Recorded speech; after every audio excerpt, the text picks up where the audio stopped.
The Kingdom of Kush. We start in the south of Egypt, along the Nile River, with the Kingdom of Kush. Kush rose around 1070 BCE in what is today Sudan. For most of its history, it lived in the shadow of Egypt, sometimes as a rival, sometimes as a conquered province. But in the 8th century BCE, Kush turned the tables. A Kushite king named Piye marched north and conquered Egypt itself. He founded the 25th dynasty, the Black Pharaohs. For nearly a century, Egypt was ruled from the south by Nubian kings. Kush eventually retreated to its capital at Meroe, where it built more pyramids than Egypt itself. Over 200 of them still stand today. The kingdom finally fell around 350 CE, conquered by a rising power to its east, a kingdom called Aksum. The Kingdom of Aksum. Aksum was one of the great powers of the ancient world. The Persian prophet Mani listed it alongside Rome, Persia, and China as the 4 great kingdoms of his era. Its capital city,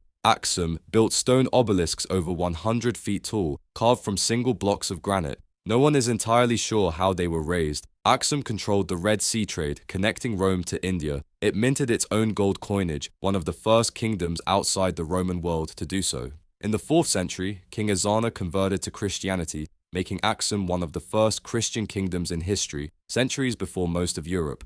Ethiopian tradition even claims the Ark of the Covenant itself rests in an Aksumite church to this day. But by the 7th century, the rise of Islam cut Aksum off from its Mediterranean trade. The kingdom slowly declined, and by around 940 CE it was gone, replaced by smaller successor states that would eventually become the Ethiopian Empire. Now we move west, and here we have to clear something up. The Ghana Empire was not in modern Ghana, it was located here, in what is today Mali and Mauritania. The modern nation of Ghana borrowed the name as a tribute when it gained independence in 1957. The empire was founded by the Soninka people, who called it Wagadu. The title of their king was Ghana, meaning warrior king, and foreign traders eventually used that title as the name of the whole empire. Ghana sat at the southern end of the trans-Saharan trade routes. To the north, across the desert, lay the Arab world, hungry for gold. To the south lay the forests of West Africa, full of it. Ghana controlled the middle. Salt from the north was traded for gold from the south, and the kings of Ghana taxed every ounce that passed through. Arab travelers wrote in awe of Ghana's wealth. One described the king holding court with gold-plated horses, servants in silk, and dogs wearing golden collars. By the 11th century, the Almoravids, a militant Islamic movement from the Sahara, began pressuring Ghana's borders. The empire held on for another century, but trade shifted, new powers rose, and by around 1200 CE, Ghana collapsed. Its place was taken by a successor that would become even greater. The Mali Empire. The Mali Empire was founded by one of the most legendary figures in African history, Sundiata Keita. According to the Epic of Sundiata, still performed by West African griots today, Sundiata was born crippled and exiled by his enemies. He returned, defeated the sorcerer king Sumanguru at the Battle of Karina in 1235, and founded an empire that would last over 4 centuries. At its peak, Mali stretched across most of West Africa. It controlled the gold fields of Bambouk and Buru, some of the richest in the world at the time. But Mali's most famous ruler was Mansa Musa, who took the throne in 1312. In 1324, Mansa Musa set out on pilgrimage to Mecca. His caravan reportedly included 60,000 men, 12,000 slaves each carrying 4 pounds of gold, and 80 camels each loaded with up to 300 pounds of gold dust. When he passed through Cairo, he gave away so much gold that the price of gold in Egypt collapsed. It didn't recover for over 10 years. On his return, Mansa Musa brought architects and scholars to Mali. He transformed the city of Timbuktu into a center of Islamic learning, home to the University of Sankore and libraries containing hundreds of thousands of manuscripts. At its height, Timbuktu had more scholars than most European cities had residents. After Mansa Musa's death, Mali began a slow decline. Succession disputes, Tuareg raids from the north, and the rise of a new power on its eastern frontier slowly ate away at the empire.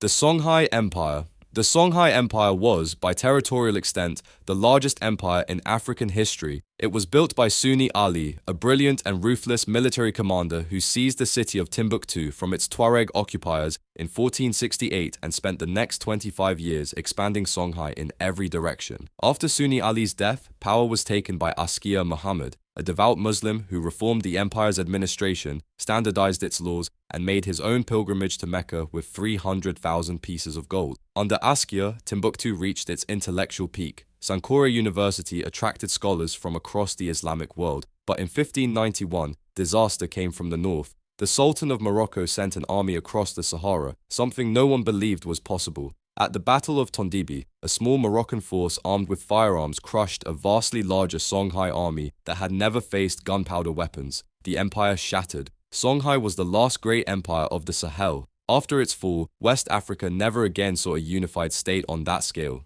Great Zimbabwe. Now we move to southern Africa and to a civilization whose ruins still puzzle historians today. Great Zimbabwe was a stone city, the largest sub-Saharan stone structure ever built before modern times. Its walls rose up to 36 feet tall, made entirely without mortar. The city was the capital of a kingdom that controlled the gold and ivory trade flowing east to the Swahili coast, and from there to Arabia, India, and China. Archaeologists have found Chinese porcelain, Persian ceramics, and Arab glass beads at the site, proof that this African city was plugged into the entire Indian Ocean trade network. Around 1450, Great Zimbabwe was abandoned. Nobody knows exactly why. Possibilities include environmental collapse, political fragmentation, or shifts in trade. Its successor kingdoms continued, but the great city was left to the elements. The Kingdom of Kongo. On the Atlantic coast of Central Africa, another power was rising, the Kingdom of Kongo. Kongo was founded around 1390. When Portuguese ships arrived in 1483, Kongo's rulers didn't see them as conquerors, they saw trading partners. King Nzinga Aankuvu converted to Christianity. His son, Afonso I, made it the state religion. Afonso corresponded directly with the kings of Portugal and the Pope. His son traveled to Rome and became the first sub-Saharan African Catholic bishop. But the relationship soured. Portuguese traders began taking Congolese people as slaves on an industrial scale. Afonso wrote desperate letters to Lisbon begging for the trade to stop. It didn't. By the 17th century, the neighboring kingdom of Ndongo and Matamba, ruled by Queen Nzinga, led armed resistance against Portuguese expansion for over 30 years. She became one of Africa's most celebrated warrior queens. Congo itself slowly weakened under civil wars and external pressure, finally absorbed into Portuguese Angola in 1914. The Benin Empire. In the forests of what is today southern Nigeria stood the Benin Empire, not to be confused with the modern country of Benin next door.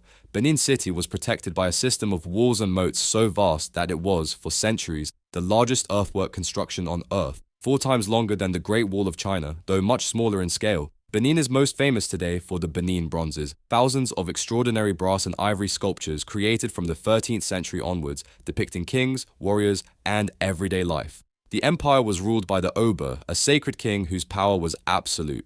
In 1897, Britain launched a punitive expedition against Benin. They burned the city, exiled the Oba, and looted the bronzes. Those artifacts are still scattered across museums in London, Berlin, and New York today. Nigeria has been demanding their return for over a century. The Ashanti Empire. And finally, we come to the Ashanti Empire. In what is today, yes, modern Ghana, the empire was founded around 1670 by Osei Tutu, who united the Akan states under a single crown. At the heart of the empire was the golden stool, the Sika Dwa Kofi, said to have descended from the heavens. It was the literal soul of the Ashanti nation. No one, not even the king, was ever allowed to sit on it. The Ashanti built a disciplined, professional army and controlled the gold and kola nut trade across what the British called the Gold Coast. Between 1824 and 1900, the Ashanti fought the British in 5 major wars. They won the first one, killing the British governor and turning his skull into a drinking cup. They held on for decades against the global empire. In 1900, when the British demanded the golden stool itself, the Queen Mother, Ya Asantewa, led the final war of resistance. She lost, but she became a legend.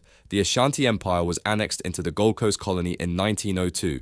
But the golden stool was never surrendered. It was hidden and it remains in Ashanti hands to this day.